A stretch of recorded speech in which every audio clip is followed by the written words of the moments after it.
It's time to get back in the game.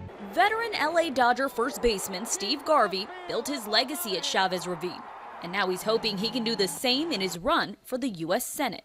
How I'm campaigning now is the Steve Garvey that used to take the field every day and give 100%. It will be an uphill battle for Garvey, who is hoping to become the first Republican to win a Senate race in California since 1988.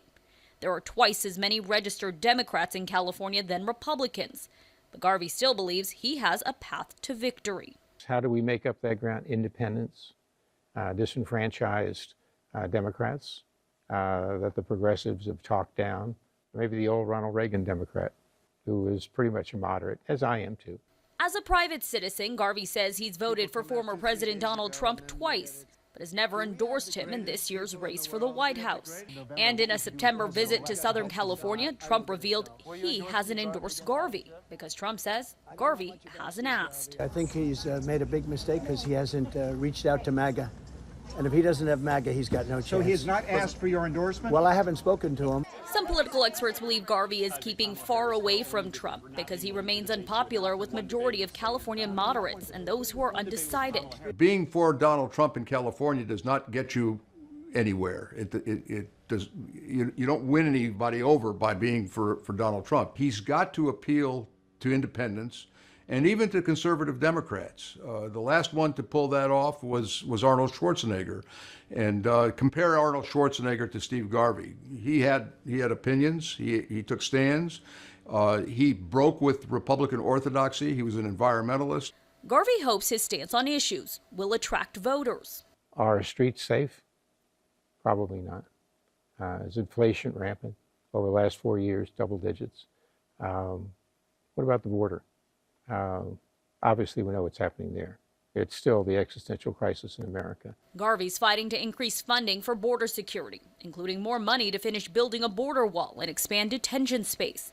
When it comes to homelessness, he supports auditing California's spending on the crisis. We're in reverse over the last 4 years, and we need to stop that and have good common sense voices and new leadership. Career politicians have failed us. Over the summer, Garvey took a trip to Israel to meet with families of Israeli hostages in some of the towns attacked by Hamas on October 7th. One of the things that the progressives and Democrats have done is that they've wavered.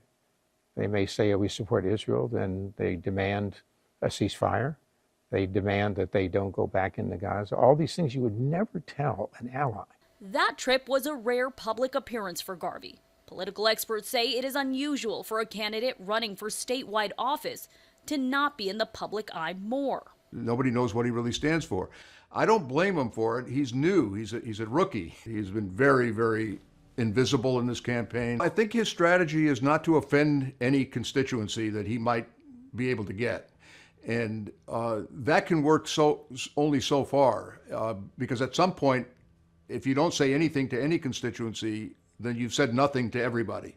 Garvey's personal and family life post-baseball had its ups and downs, following a series of lawsuits tied to claims of infidelity and reports he is estranged from 3 of his children. But Garvey still touts family values and says his wife of 35 years, Candace, fully supports him. She said, you know, you never took the field for Democrats, independents, Republicans. You took the field for all the fans. And she said, you've always been for all the people. And now you're probably the only candidate over time who is running for all the people. Leslie Marin, KCAL News.